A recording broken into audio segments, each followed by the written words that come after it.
आए हैं तो चैनल को सब्सक्राइब करें, बेल आइकॉन ऑन करें, अच्छे अच्छे कमेंट किया करें ताकि हर आने वाले वीडियो का नोटिफिकेशन सबसे पहले आपको मिले और प्रिय दर्शकों आप उसका फायदा उठा सके। शुरू करते हैं प्रिय दर्शकों आज की यह प्यारी सी कहानी, यह प्यारा सा वीडियो। प्रिय दर्शकों, प्राचीन समय की बात है। किसी जंगल में एक नीलकंठ का जोड़ा अपना घोंसला बना करके रहते थे। वह दोनों पति पत्नी एक दूसरे से बड़ा प्रेम करते थे। एक दिन की बात है, नीलकंठ की पत्नी गर्भवती हो जाती है। प्रिय दर्शकों, इस बात को जानकर कि अब वह दोनों माता पिता बनने वाले हैं, नीलकंठ और नीलकंठ की पत्नी बड़े प्रसन्न थे, बड़े खुश थे। प्रिय दर्शकों, नीलकंठ अपनी पत्नी का बड़ा ख्याल रखता था। हर दिन उसे दाना पानी लाकर और घोंसले में दिया करता था।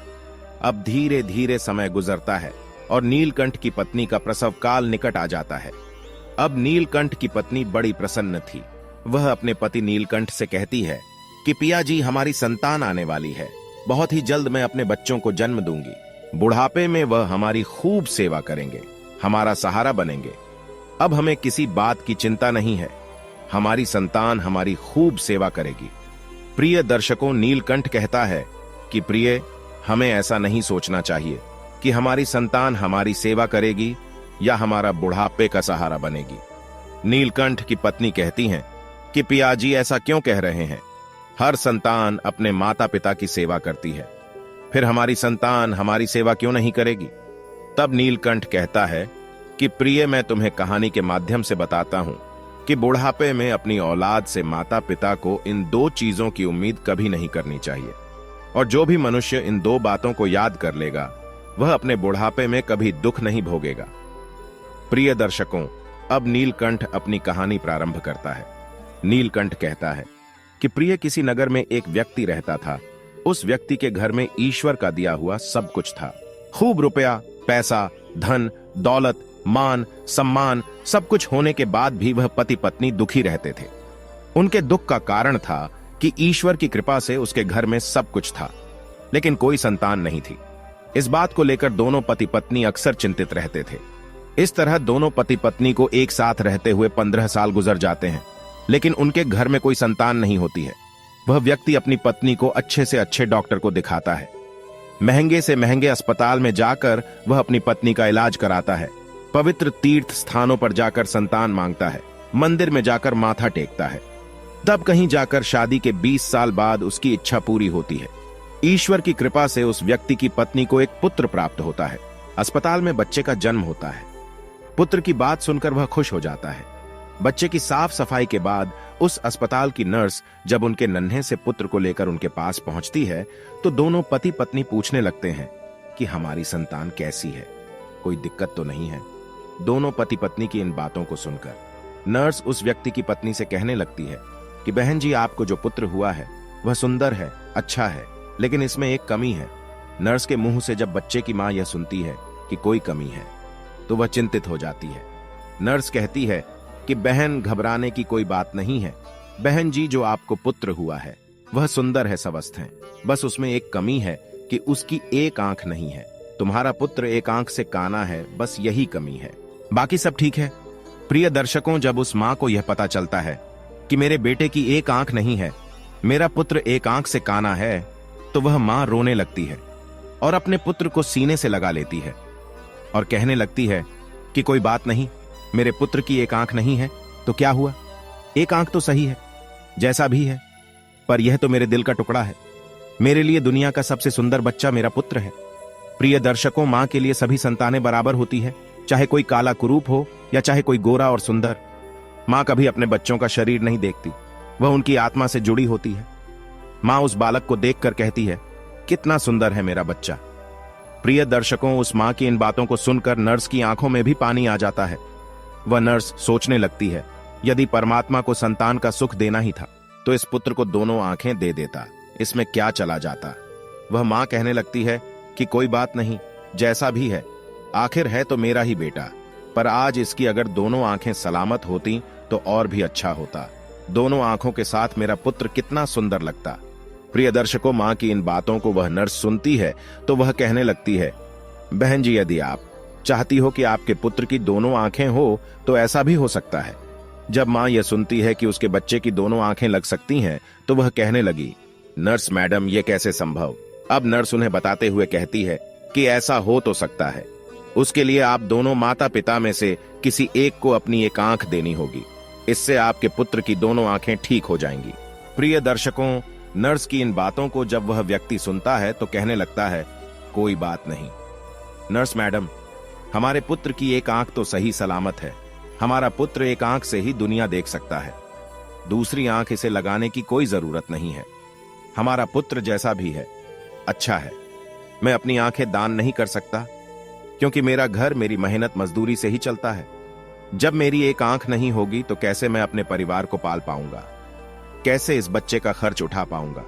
यह तो तभी संभव है जब मेरी दोनों आंखें ठीक होंगी। मैं एक पिता हूं और अपनी पत्नी को और बच्चों को पालने का भार मेरे कंधों पर है। अब रही बात मेरे पुत्र की, एक आंख की, तो यह सब परमात्मा की देन है। ईश्वर ने जिसे जिस रूप में भेजा है वह हमारा पुत्र उसी रूप में ठीक है। प्रिय दर्शकों, पिता ने तो साफ इनकार कर दिया, लेकिन मां तो आखिर मां होती है। वह नर्स से कहती है कि मैडम, यदि ऐसा हो सकता है तो मैं अपनी एक आंख अपने पुत्र को देना चाहती हूं। मेरा क्या है, मुझे तो घर पर ही रहना है, लेकिन मेरे बेटे को तो अपना पूरा जीवन काटना है। इसलिए नर्स मैडम, मैं अपनी एक आंख अपने पुत्र को देना चाहती हूं। जब वह व्यक्ति अपनी पत्नी से कहता है कि इस तरह तो तुम कानी हो जाओगी, तो वह मां कहती है कि मुझे मंजूर है कि मैं कानी हो जाऊं, लेकिन मैं अपने पुत्र को दोनों आंखों के साथ देखना चाहती हूं। मेरी एक आंख ले लो और मेरे बेटे को लगा दो। मेरे बेटे की जब दोनों आंखें होंगी तो दोनों आंखों के साथ वह कितना सुंदर लगेगा। मैं अपने पुत्र को एक आंख दान में देना चाहती हूं। प्रिय दर्शकों, इस प्रकार मां के कहने पर डॉक्टर उस मां की एक आंख निकालकर उसके पुत्र को लगा देते हैं। इस तरह पुत्र की दोनों आंखें सही हो जाती हैं और मां एक आंख पुत्र को देने के बाद कानी हो जाती है। प्रिय दर्शकों, नीलकंठ आगे अपनी पत्नी से कहता है कि प्रिय, कुछ दिन तक सभी लोग अस्पताल में रहते हैं। जब दोनों मां बेटे स्वस्थ हो जाते हैं तो अस्पताल से मां बेटे को छुट्टी मिल जाती है। इस प्रकार वह व्यक्ति अपनी पत्नी और पुत्र को लेकर अपने घर आ जाता है और दोनों पति पत्नी मिलकर अपने पुत्र का पालन पोषण करने लगते हैं। इस प्रकार अपने बच्चे का पालन पोषण करते हुए और उनका पुत्र 5 साल का हो जाता है। सब कुछ अच्छा चल रहा होता है। तभी एक दिन उस बच्चे के पिता के किसी सड़क दुर्घटना में प्राण चले जाते हैं। जब उसकी पत्नी को अपने पति की मौत की खबर मिलती है तो वह बेचारी दहाड़े मारकर रोने लगती है। वह सोचने लगती है कि मेरा 4 साल का बच्चा है, घर में एक ही कमाने वाले थे और वह भी मुझे छोड़कर चले गए। अब मैं इस बच्चे का पालन पोषण कैसे कर पाऊंगी। अब यह सोच सोचकर वह दहाड़े मारकर रोने लगती है।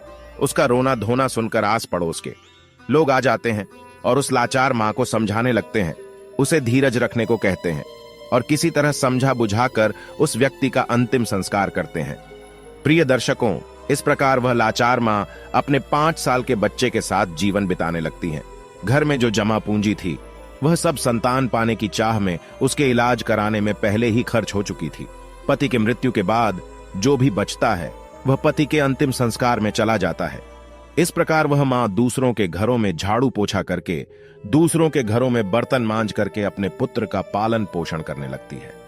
वह मां दूसरों के घरों में झाड़ू पोछा करती, वह सोचने लगती है कि मेरा 4 साल का बच्चा है, घर में एक ही कमाने वाले थे और वह भी मुझे छोड़कर चले गए। अब मैं इस बच्चे का पालन पोषण कैसे कर पाऊंगी। अब यह सोच सोचकर वह दहाड़े मारकर रोने लगती है।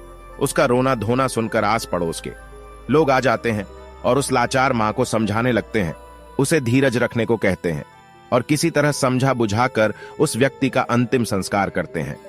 प्रिय दर्शकों, इस प्रकार वह लाचार मां अपने 5 साल के बच्चे के साथ जीवन बिताने लगती हैं। घर में जो जमा पूंजी थी वह सब संतान पाने की चाह में उसके इलाज कराने में पहले ही खर्च हो चुकी थी। पति की मृत्यु के बाद जो भी बचता है वह पति के अंतिम संस्कार में चला जाता है। इस प्रकार वह मां दूसरों के घरों में झाड़ू पोछा करके, दूसरों के घरों में बर्तन मांज करके अपने पुत्र का पालन पोषण करने लगती है। वह मां दूसरों के घरों में झाड़ू पोछा करती, दूसरों के घरों में बर्तन साफ करती, लेकिन अपने पुत्र को कोई दुख तकलीफ नहीं होने देती। वह दूसरों के घरों में नौकरानी बनकर पैसे कमाती, अपने पुत्र को खेलने के लिए अच्छे अच्छे खिलौने लेकर आती, अपने पुत्र को अच्छे अच्छे वस्त्र लाकर देती, हर समय अपने बच्चे के साथ परछाई की तरह बनी रहती थी। जब उसका बेटा थोड़ा और बड़ा हो जाता है, जब वह पुत्र 6 साल का हो जाता है, तो एक दिन वह मां अपने बेटे को लेकर एक विद्यालय में पहुंचती है और उस विद्यालय के प्रधानाचार्य से विनय पूर्वक कहती है कि भाई साहब, मुझे अपने बेटे का इस विद्यालय में दाखिला कराना है। प्रिय दर्शकों, वह मां जिस विद्यालय में अपने बच्चे का एडमिशन कराने जाती है, वह विद्यालय उस नगर का एक प्रसिद्ध विद्यालय होता है। उस विद्यालय में अमीर लोगों के बच्चे पढ़ते थे। जब उस विद्यालय का बड़ा मास्टर फटे पुराने कपड़े में उसकी मां को देखता है तो सोचने लगता है कि बच्चा तो सुंदर है, लेकिन मां कपड़ों से ऐसी लग रही है जैसे कोई भिखारी हो। यह बेचारी कहां से इस बच्चे की किताबों और इतनी महंगी फीस भर पाएगी। इसलिए वह समझाते हुए उस बच्चे की मां से कहता है कि बहन जी, हमारे विद्यालय की फीस कुछ ज्यादा है। हमारे विद्यालय में अमीरों के बच्चे पढ़ते हैं, इसलिए बेहतर होगा आप अपने बच्चे का एडमिशन किसी सरकारी स्कूल में करा दें। मास्टर जी की इन बातों को सुनकर मां कहने लगती है कि सर जी, आप पैसों की चिंता मत करिए, आपकी जो भी फीस हुआ करेगी उसे मैं समय से जमा कर दिया करूंगी। मेरा एक लौता बालक है और मैं चाहती हूं कि मेरा बच्चा पढ़ लिख कर बड़ा डॉक्टर बन जाए, इसलिए मैं इसे आपके विद्यालय में लेकर आई हूं। प्रिय दर्शकों, वह बड़ा मास्टर जब उस मां की इन बातों को सुनता है तो उस मां की बातों को सुनकर वह बहुत ही प्रभावित होता है और उस बच्चे की मां से कहता है, ठीक है बहन जी, यदि तुम जिद करती हो तो हम तुम्हारे बच्चे को रख लेते हैं। इस प्रकार उसके बच्चे का एडमिशन उस विद्यालय में हो जाता है और वह बालक विद्यालय में पढ़ने जाने लगता है।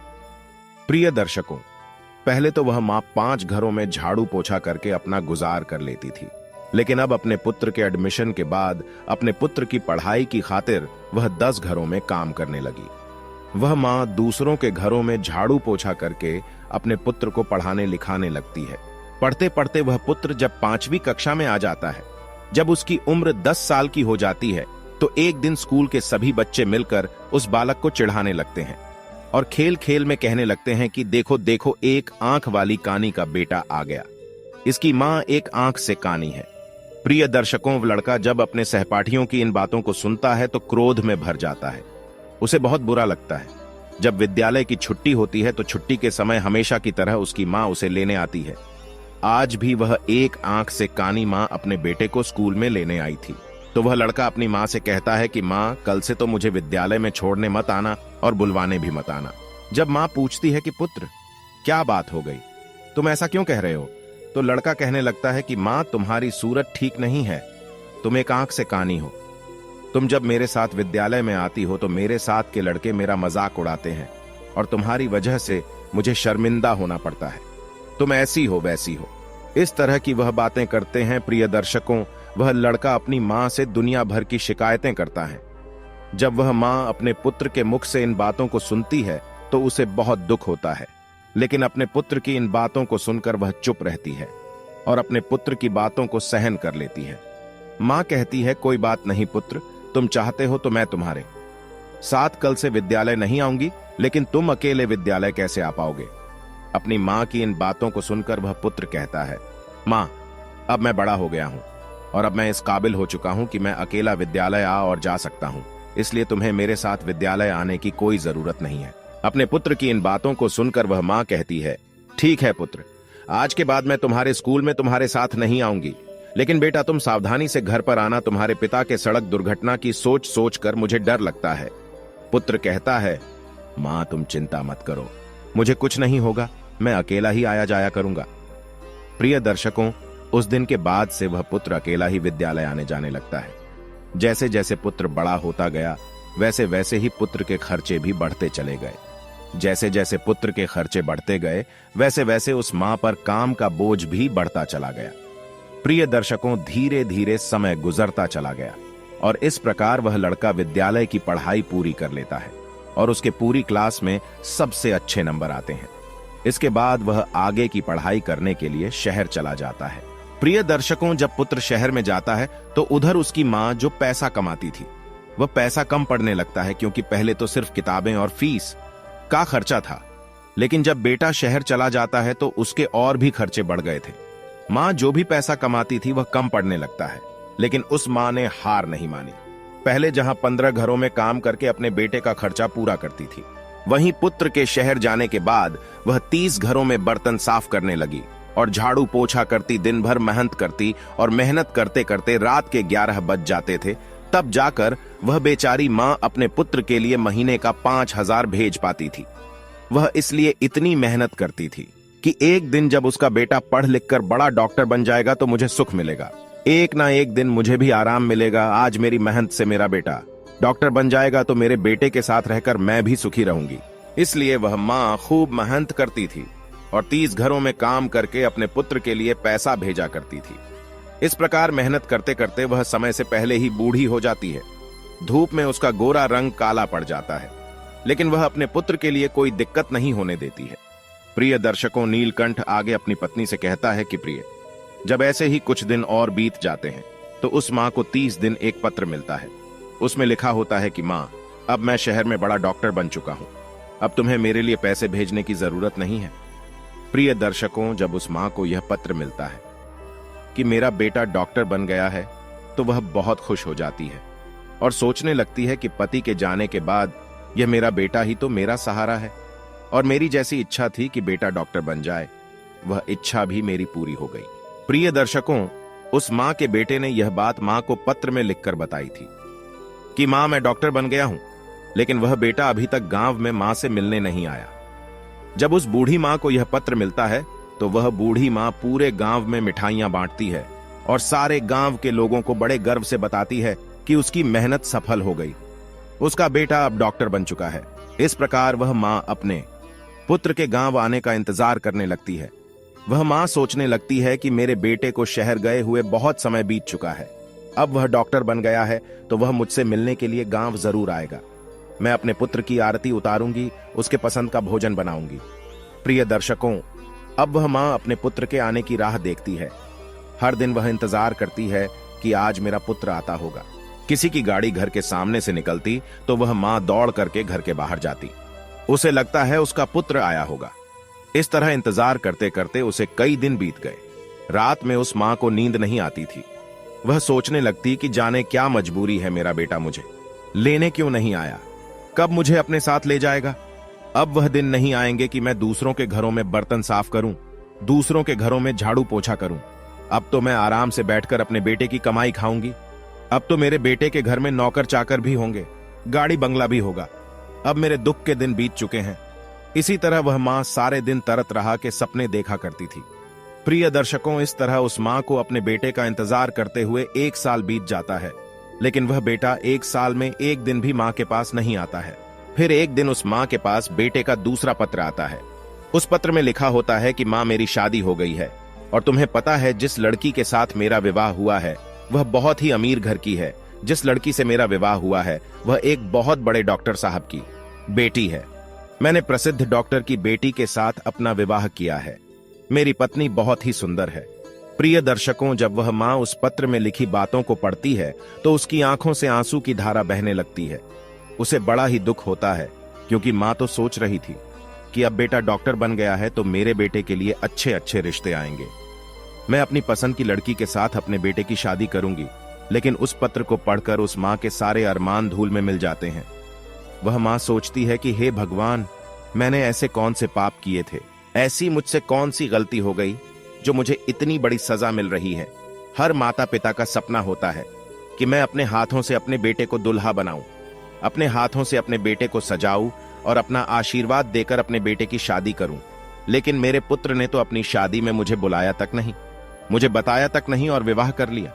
क्या मैंने यही दिन देखने के लिए अपने पुत्र को पढ़ा लिखा कर इतना बड़ा किया था? इसके लिए मैंने इतनी मेहनत मजदूरी करी थी, दूसरों के घरों में झूठे बर्तन साफ किए, मेहनत मजदूरी करके पढ़ाया लिखाया, उसे इस लायक बनाया। क्या मेरा इतना भी अधिकार नहीं था जो मुझे मेरे बेटे ने अपनी शादी में भी नहीं पूछा? अब शादी करने के बाद पत्र लिखकर बता रहा है कि माँ, मैंने शादी कर ली। प्रिय दर्शकों, यह सोच सोच कर वह माँ पूरी रात आंसू बहाती रही। इतना होने के बाद भी माँ अपने पुत्र को दुआएं देती रही। रोते रोते वह सो जाती है। प्रिय दर्शकों, फिर भी उस माँ के मुंह से अपने बेटे के लिए आशीर्वाद ही निकलता है। कहती है, कोई बात नहीं बेटा, तुमने बिना बताए शादी कर ली, लेकिन मेरा आशीर्वाद तुम्हारे साथ है। अब माँ सोचती है कि मेरे पुत्र ने विवाह तो कर लिया, उसकी पत्नी भी आ गई, अब हो सकता है कि मेरा बेटा और बहू दोनों मिलकर मुझसे मिलने मेरे घर आए। मैं अपनी बहू को देखूंगी, बहू मेरे पैर दबाएगी, मैं अपनी पुत्र वधू को आशीर्वाद दूंगी। यह सोच सोचकर वह मां अपने बेटा और बहू का इंतजार करने लगती है। प्रिय दर्शकों, इस तरह उस मां को अपने बेटा और बहू का इंतजार करते करते 1 साल निकल जाता है। लेकिन 1 साल बीतने के बाद भी उस मां से मिलने बेटा नहीं आता है, ना बहू आती है। फिर कुछ दिन बाद उस मां को तीसरा पत्र मिलता है जिसमें लिखा होता है कि हे मां, अब तुम दादी बन गई हो। भगवान की कृपा से हमारे घर बेटा आया है। प्रिय दर्शकों, जब यह खबर उस मां को मिलती है तो उसका धैर्य जवाब दे जाता है, उसकी सहन शक्ति जवाब दे देती है। प्रिय दर्शकों, जिस मां का पुत्र बड़ा डॉक्टर बन जाए, विवाह कर ले, उसका बेटा हो जाए और उसकी मां को पता ना चले तो उसके दिल पर क्या बीतेगी। जिस पुत्र का जीवन बनाने में उस मां ने अपना सब कुछ कुर्बान कर दिया, उस पुत्र का वर्षों से चेहरा ना देखा हो तो अपने पुत्र के लिए व्याकुल होना स्वाभाविक है। जब वह मां अपने पुत्र के लिए ज्यादा व्याकुल हो जाती है तो उस मां के मन में आता है कि अब तो रहा नहीं जाता। वह फिर कुछ देर के लिए विचारों में खो जाती है। सोचती है, चलो कोई बात नहीं, पोता भी हो गया है तो बहुत अच्छी बात है। अब मैं अपने पोता को देखूंगी, मैं अपने पोते को अपनी गोद में खिलाऊंगी, मैं उसके लिए पालना लाऊंगी। अब मेरा बेटा जरूर मेरी बहू और पोते के साथ मेरे पास आएगा। यही सब सोच सोचकर वह मां व्याकुल होने लगती है। जब इंतजार करते करते उस मां को 7 महीने बीत जाते हैं और जब उस मां से मिलने कोई भी नहीं आता है तो उस मां के सब्र का बांध टूटने लगता है। वह व्याकुल हो जाती है और उसी व्याकुलता में वह मां यह फैसला करती है कि चाहे कुछ भी हो जाए, मैं अपने पोता को देखने जरूर जाऊंगी। प्रिय दर्शकों, यह निर्णय करके मां अपने बेटा और बहू से मिलने के लिए शहर के लिए चल देती है। किसी तरह वह पता पूछते पूछते उस शहर में पहुंच जाती है जिस शहर में उसका बेटा रहता था। उस शहर में पहुंचकर वह बूढ़ी मां एक ऑटो वाले को अपने पास बुलाती है और ऑटो वाले को अपने बेटे का पत्र दिखाते हुए कहती है, बेटा, मुझे इस जगह पर जाना है। ऑटो वाला पता देखता है और बूढ़ी मां को अपने ऑटो में बैठा लेता है और उस बूढ़ी मां को उस बताए हुए पते पर ले जाता है। प्रिय दर्शकों, कुछ समय के बाद वह ऑटो वाला बूढ़ी मां को लेकर बड़े डॉक्टर के बंगले पर पहुंच जाता है और बंगले के सामने अपना ऑटो खड़ा कर देता है और माता जी से कहता है कि मां जी, तुमने जो पता दिखाया था, तुम उस पते पर पहुंच चुकी हो। ये जो सामने बंगला है, यहीं रहते हैं। डॉक्टर साहब व मां उस ऑटो वाले को किराया देती है और अपना झोला उठाकर बंगले की तरफ चल देती है। मां की नजर जब डॉक्टर साहब के बंगले पर पड़ती है तो वह खुश हो जाती है। वह देखती है कि सुंदर आलीशान बंगला बना हुआ है। बंगले के सामने चमचमाती गाड़ी खड़ी है और दरवाजे पर चपरासी बैठे हुए हैं। यह देखकर उस मां को बड़ी खुशी होती है कि कितने सुंदर घर में मेरा बेटा रहता है। प्रिय दर्शकों, नीलकंठ आगे कहता है कि प्रिय वह बूढ़ी मां जो एक थैले में अपने पोते के लिए खिलौने, बहू के लिए साड़ियां और कुछ मिठाइयां लेकर आई थीं, जब वह थैला को लेकर वह मां बंगले के अंदर जाने लगती हैं तो जैसे ही बंगले के अंदर घुसने के लिए होती है तो गेट के पास खड़े एक चपरासी की नजर उस पर पड़ती है। चपरासी देखता है कि फटे पुराने कपड़े पहने एक काली कलूटी बुढ़िया जो एक आंख से कानी है, बंगले के अंदर घुसे जा रही है। जब वह चपरासी उस महिला को देखता है तो कहने लगता है कि तुम्हें किससे मिलना है, इस तरह अंदर कहां चली जा रही हो। चपरासी के जब यह शब्द उस मां के कानों में पड़ते हैं तो वह मां एकदम से रुक जाती है और चपरासी से कहती है कि यहां पर मेरा बेटा रहता है, मेरे बेटे का पुत्र हुआ है, इसलिए मैं अपने पोता को देखने आई हूं। चपरासी उस मां को डांटते हुए कहता है, बुढ़िया, तूने कभी अपनी शक्ल देखी है? तुम्हें पता है कि यह किसका बंगला है? यह एक बड़े डॉक्टर साहब का बंगला है। तब वह मां कहने लगती है, मुझे पता है यह डॉक्टर साहब का बंगला है और जो तुम्हारे डॉक्टर साहब हैं वही मेरे पुत्र हैं। वह चपरासी कहने लगता है, अरे ये बुढ़िया, तुम गांव देहात की महिला ना, तुम्हारे कपड़े ठीक है ना, तुम्हारी शक्ल ठीक है। डॉक्टर साहब, तुम्हारे बेटे कैसे हो सकते हैं? प्रिय दर्शकों, जब यह बात पास में खड़ा हुआ एक दूसरा चपरासी सुनता है तो वह भी उस मां के पास पहुंच जाता है। जब उसे पता चलता है कि यह बुढ़िया कह रही है कि यह डॉक्टर साहब की मां है तो वह चपरासी उनसे पूछने लगता है कि मां, आपके पास कोई प्रमाण है जिससे हम पता कर सके कि तुम हमारे डॉक्टर साहब की मां हो? जब वह मां उस दूसरे चपरासी की इन बातों को सुनती है तो तुरंत ही अपनी साड़ी के पल्लू में बंधा हुआ वह पत्र उस चपरासी को दिखाती है जो उसके पुत्र ने अपनी मां को भेजे थे। जब चपरासी उस पत्र को खोलकर देखते हैं और भेजने वाले का पता देखते हैं तो उस बूढ़ी मां से माफी मांगने लगते हैं और कहते हैं, हे मां, हमें माफ कर दो, हमें नहीं पता था कि तुम डॉक्टर साहब की मां हो। प्रिय दर्शकों, वहां मां कहती हैं कि चलो कोई बात नहीं, मैं तुम्हें माफ कर देती हूं, मुझे बताओ कि मेरा बेटा और बहू कहां पर है। तब वह चपरासी दूर से इशारा करते हुए कहता है कि ऊपर जो कमरा दिख रहा है वह तुम्हारे बेटे का कमरा है और वह अभी इस समय घर पर ही है। प्रिय दर्शकों, अब वह मां अपना सामान तो नीचे रख देती है कि सामान को तो मैं बाद में ले जाऊंगी, पहले अपने पोता को देख लेती हूं, बहू को देख लेती हूं। बूढ़ी मां अपने पोता को देखने के लिए जल्दी जल्दी सीढ़ियां चढ़ करके घर के अंदर जाती है। जैसे ही वह मां घर के अंदर आती है तो वह देखती है कि घर के आंगन में पालना रखा हुआ है और उस पालने में उनका पोता झूल रहा है। जैसे ही उस बूढ़ी मां की नजर अपने पोते पर पड़ती है तो वह दौड़कर पालने से अपने पोते को उठा लेती है और अपने पोते को सीने से लगाकर दुलार करने लगती है। प्रिय दर्शकों, जब वह बूढ़ी मां अपने पोते को गोदी में लेकर दुलार करने लगती है तो बच्चे की नींद टूट जाती है और वह जोर जोर से रोने लगता है। बच्चे के रोने की आवाज जब पुत्र वधू के कानों में पड़ती है तो वह रसोई से बाहर आती है और सोचती है कि न जाने मेरे बच्चे को क्या हो गया, इतनी तेज क्यों रो रहा है। जब वह रसोई से निकलकर आंगन में आती है और अपने बच्चे को एक भिखारी जैसी दिखने वाली बुढ़िया के हाथों में देखती है तो वह चिल्लाने लगती है। अपने पति को आवाज देती है कि सुनिए जी, कोई काली कलूटी बुढ़िया जो एक आंख से कानी है वह हमारे बच्चे को चुराने आई है। पत्नी का चिल्लाना सुनकर पति भी नीचे आ जाता है। पति के आते ही बहू अपने बच्चे को बूढ़ी मां से छीनकर अपने सीने से लगा लेती है और अपने पति से कहती है कि तुमने घर में कैसे चपरासी रखे हैं, कोई भी हमारे घर में घुसा चला आता है।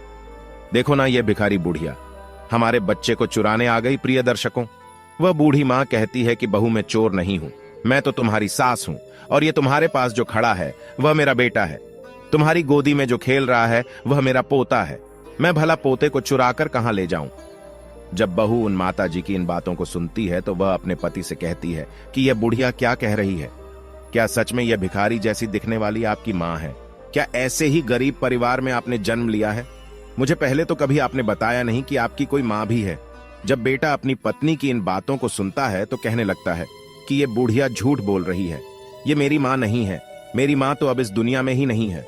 प्रिय दर्शकों, अपने बेटे की इन बातों को सुनकर मां को बहुत धक्का सा लगता है।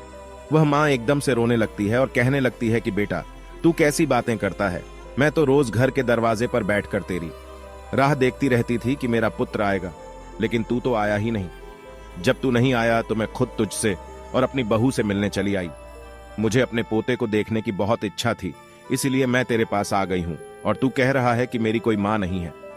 वह बहू जब अपने पति से पूछती है कि यह बुढ़िया क्या कह रही है तो पुत्र कहने लगता है तुम इसकी बातों में मत आओ, मैं कसम खाकर कहता हूं कि यह बुढ़िया मेरी मां नहीं है। अपने पुत्र की इन बातों को जब वह मां सुनती है तो उनकी आंखों में आंसू आ जाते हैं। वह सोचने लगती है कि जिस बेटे को मैंने मेहनत मजदूरी करके पढ़ाया लिखाया, डॉक्टर बनाया, वहीं बेटा धन और पद के नशे में मुझे पहचानने से इनकार कर रहा है। वह कसम खाकर भी यह मानने को तैयार नहीं है कि यह मेरी मां है, जो पुत्र मेरे जीने का सहारा था, जिसके लिए मैं अभी भी जिंदा हूं, जिसके लिए मैंने अपनी जवानी को कुर्बान कर दिया। वह कह रहा है कि यह बुढ़िया झूठ बोल रही है, यह मेरी मां नहीं है। इस संसार में मेरा एक ही सहारा था, आज तो वो भी छूट गया। प्रिय दर्शकों, वह मां समझ जाती है कि मेरे पुत्र ने बड़े घर की बेटी के साथ विवाह किया है, मेरा बेटा बड़े पद पर पहुंच गया है, इसलिए मुझे पहचानने से इनकार कर रहा है। मां ने कहा, बेटा कोई बात नहीं, मुझे लगा कि तुम मेरे पुत्र हो, इसलिए मैं तुम्हारे पास चली आई, क्योंकि तुम्हारे जैसा एक मेरा भी पुत्र है, जिसे मैंने मेहनत मजदूरी करके डॉक्टर बनाया है, जो मेरे जीने का सहारा था। लेकिन अब मुझे पक्का यकीन है कि तुम मेरे बेटा नहीं हो सकते, मुझसे गलती हो गई है। प्रिय दर्शकों, और इतना कहकर वह मां रोते रोते घर की सीढ़ियों से नीचे उतरने लगती है और सोचने लगती है कि बुढ़ापे में एक ही सहारा था और वो भी आज मुझसे छूट गया। अब किसके सहारे में जीऊंगी? एक आस थी, वो भी टूट गई। वह मां सोचती है कि जिसे मैंने जीवन की खुशी समझा था, जिसको मैंने अपने जीवन जीने का अधिकार माना था, जो जीवन की नैया को पार लगाने वाला था, वही इस बूढ़ी जीवन नैया को मझधार में डूबा रहा है। प्रिय दर्शकों, इस प्रकार रोते रोते मां भारी कदमों से नीचे उतरने लगती है। अब उनके मन में एक भावना उठती है कि जब बेटे ने ही मुंह मोड़ लिया है तो अब जीकर मैं क्या करूंगी? अब बेटा ही नहीं रहा तो इस जीवन का क्या होगा? इस प्रकार वह मां अपने बेटे के घर से बाहर निकल जाती है और बंगले के बाहर जो चपरासियों का कमरा था वहां पहुंच जाती है और एक चपरासी को अपने पास बुलाकर कहती है, बेटा मुझे एक पत्र लिखवाना है, क्या तुम मेरे लिए इतना कर सकते हो? प्रिय दर्शकों, क्योंकि चपरासियों को तो पहले ही पता था कि ये बूढ़ी औरत डॉक्टर साहब की माँ है, इसलिए वह तुरंत ही कागज कलम ले आता है और पूछने लगता है कि बताओ माँ जी, मुझे क्या लिखना है। इस तरह बूढ़ी माँ बोलती जाती है और वह चपरासी लिखता जाता है। जब वह पत्र पूरा लिखा जाता है तो वह माँ उस चपरासी से कहती है, बेटा मुझे बहुत जोरों की प्यास लगी है, क्या तुम मेरे लिए थोड़ा पानी ला सकते हो। प्रिय दर्शकों, उस माँ के कहने पर चपरासी तो बूढ़ी माँ के लिए पानी लेने चला जाता है और इधर वह बूढ़ी माँ अपनी साड़ी का फंदा पंखे में डालकर और आत्महत्या कर लेती है। जब चपरासी पानी लेकर वापस लौटता है तो कमरे का नजारा देखकर हैरान रह जाता है। चपरासी देखता है वह माताजी फांसी के फंदे पर झूल रही है। अब तुरंत ही वो जाकर यह खबर डॉक्टर साहब को देता है। इस खबर को सुनकर वह पति पत्नी दौड़े दौड़े उस कमरे में आते हैं। आगे आगे डॉक्टर साहब और पीछे पीछे उनकी पत्नी दौड़ते हैं।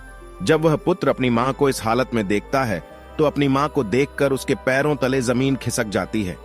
प्रिय दर्शकों, वह पुत्र अपना माथा पकड़ लेता है और माथा पकड़कर जमीन पर बैठ जाता है।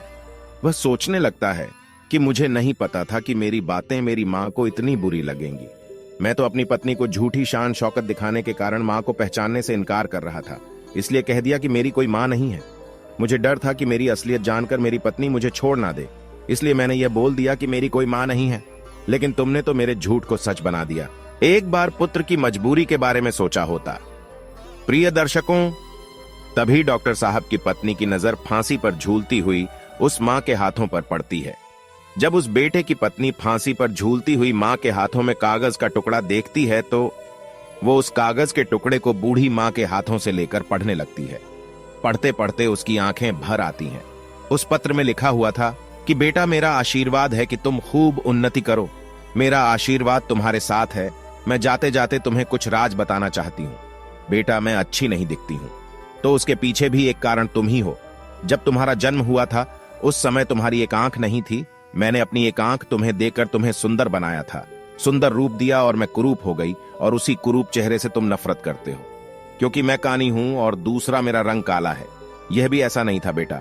आज तुम जिस मुकाम पर बैठे हो उस मुकाम पर तुम्हें पहुंचाने के लिए मैंने दिन रात मेहनत की है। मैंने कभी नहीं देखा कि कितनी गर्मी है, कितनी सर्दी है तुम्हें पढ़ाने लिखने के लिए। तुम्हारे खर्चे उठाने के लिए मैं काली कलूटी हो गई, उसका भी मुझे कोई मलाल नहीं है। तुम सुंदर हो, इसकी मुझे खुशी है। मैं तुम्हें देखना चाहती थी, अपने पोता को देखना चाहती थी, अपनी बहू से मिलना चाहती थी, इसलिए मैं शहर चली आई, क्योंकि तुमने तो कभी गांव आकर मेरा हाल नहीं पूछा।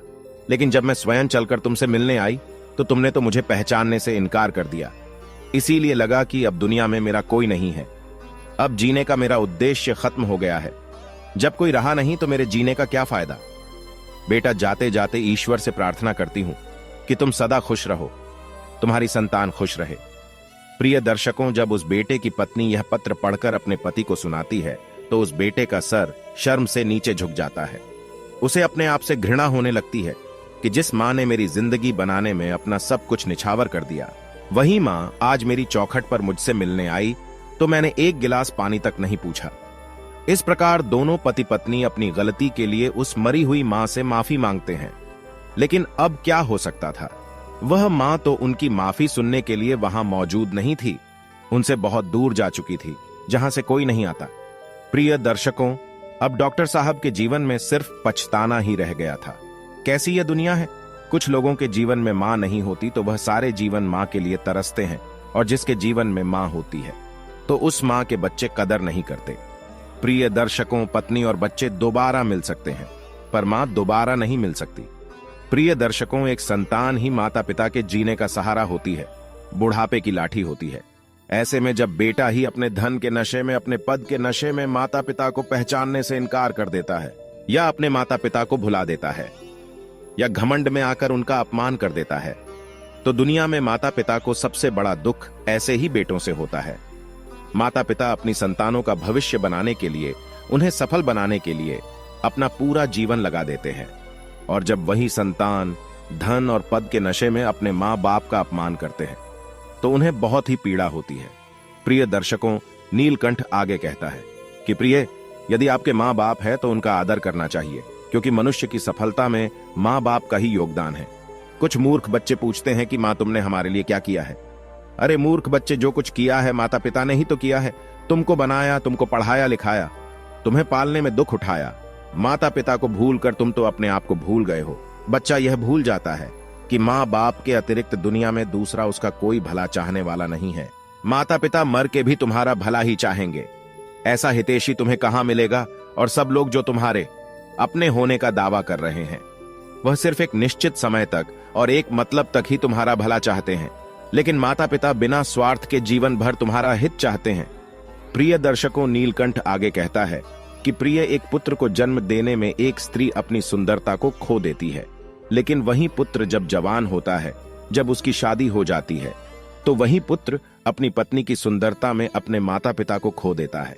माता पिता अपनी संतान के सुखों के लिए सब कुछ त्याग देते हैं, लेकिन जब बच्चे बड़े हो जाते हैं, कुछ देने के काबिल हो जाते हैं, तो हम क्या देते हैं? सिर्फ आंसू, लाचारी, दुख, अकेलापन। प्रिय दर्शकों, जो संतान माता पिता को सिर्फ इसलिए भुला देती हैं कि उनके बुढ़ापे को देखकर आपके मित्रों में आपकी इज्जत कम हो जाएगी, तो यह उनकी सबसे बड़ी भूल है। उम्र के इस पड़ाव पर पहुंचने के बाद आपकी और आपके मित्रों की भी यही हालत होगी। आपका भी रूप और जवानी इसी तरह की हो जाएगी। आपके भी उस रूप को देखकर लोग आपसे नफरत करने लगेंगे। प्रिय दर्शकों, नीलकंठ आगे कहता है कि प्रिय जवानी में माता पिता को औलाद से किन किन चीजों की उम्मीद भूलकर भी नहीं करनी चाहिए। प्रिय दर्शकों, ध्यान देकर सुनो। नंबर 1 कि आपकी औलाद आपके बूढ़े होने पर आपका सहारा बन सकती है, इस बात की उम्मीद बिल्कुल न करें। इसलिए पहले से ही अपने आप को मजबूत बनाकर रखें। अपने आप को स्वयं संभालने में सामर्थ्यवान बनाएं। कुछ जमा पूंजी इकट्ठी करके रखें। नंबर 2, कभी इस बात का भ्रम ना रखें कि आपकी संतान आपको नहीं भूलेगी। पत्नी और बच्चों के प्रेम में पड़कर, पथ प्रतिष्ठा के नशे में वह आपको भी भूल सकते हैं। इसलिए उनसे उतनी ही उम्मीद रखिए जितनी उनके दूर होने पर आपको दुख ना दे। प्रिय दर्शकों, हमारी आज की यह कहानी यहां समाप्त होती है। हम उम्मीद करते हैं कि आपको हमारा आज का यह वीडियो, आज की यह कहानी पसंद आई होगी और आप इससे ढेर सारी प्रेरणा लेंगे। मिलते हैं अगली ज्ञान चर्चा के साथ अगले वीडियो में। तब तक के लिए नमस्कार, धन्यवाद। पाद पाद पाद पाद।